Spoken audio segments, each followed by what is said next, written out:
Hello, children. How are you? I hope you all are well. Today we are going to read a story. The name of the story is How the Camel Got His Hump. How the Camel Got His Hump is a story written by Rudyard Kipling. This story is a fable. Children, do you know what is a fable? A fable is a short story, typically with animals as characters, and they convey a moral. Joseph Rudyard Kipling was an English journalist, short story writer, poet, and novelist. He was born in India, which inspired much of his work. Kipling's works of fiction include The Jungle Book, Kim, and many short stories, including The Man Who Would Be King. In the beginning, the world was very new, and the animals were first working for man. It was Monday, and there were a dog, a horse, an ox, and a camel in the middle of the howling desert. The camel did not want to work. He did nothing but eat sticks, thorns, tamarisks, milkweed, and prickles. He would say only humph when anybody spoke to him. Children, these are the pictures of tamarisks and milkweed which camel enjoys to eat. Both of them have pink color flowers. So, one day the horse came to the camel and asked him to trot.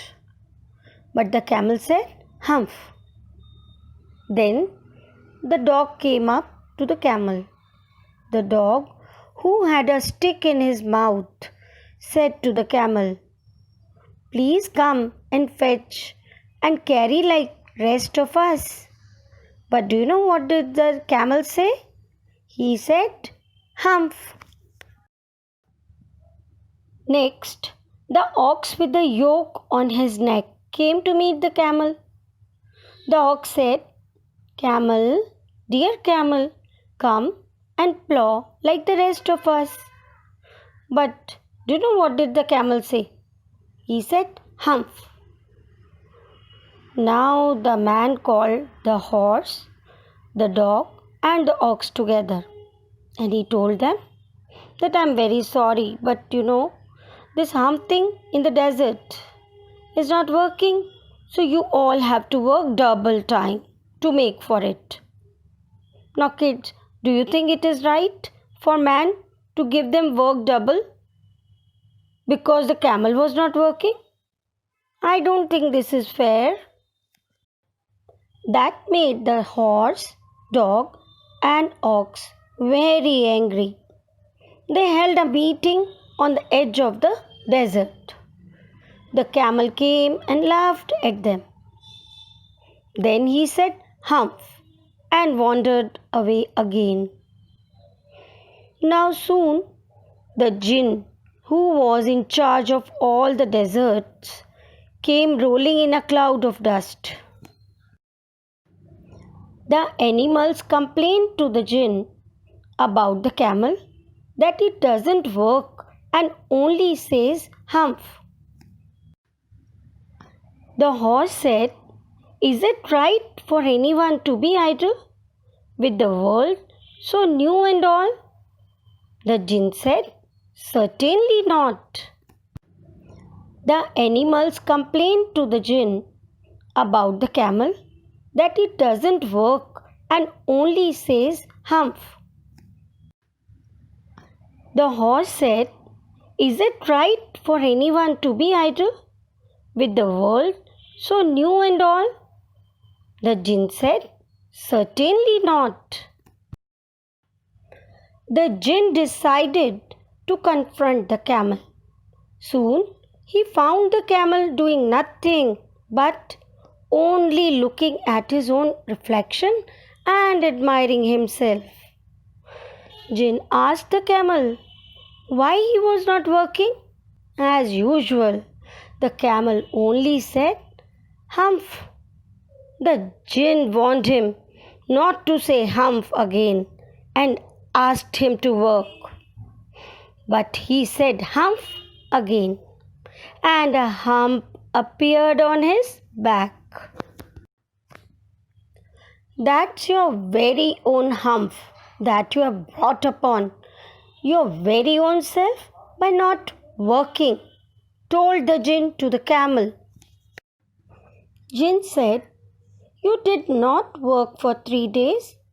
Now you will be able to work for 3 days without eating because you can live on your hump." And this is how the camel got his hump and joined the three in the work. But he has never yet caught up with the 3 days that he missed at the beginning of the world. And he has never yet learned how to behave. Till today, it is known that the camels are not well behaved. Let's do a quick recap. The story How the Camel Got His Hump is about the time when animals started working for man. However, while the other animals worked, the camel would just laze around in the desert, refusing to do any work. He would say only humph when the animals asked him to work with them. Finally, a genie took matters into his hands and asked him why he won't work. The camel again uttered humph. The genie did some magic, and as the camel said humph, there emerged a hump on his beautiful back. The genie said that now, with the hump, the camel could work tirelessly. Children, tirelessly means without getting tired for days, and said that the hump was a reminder to him of the days he refused to work. Assignment time. Children, read the story. Goodbye. Take care.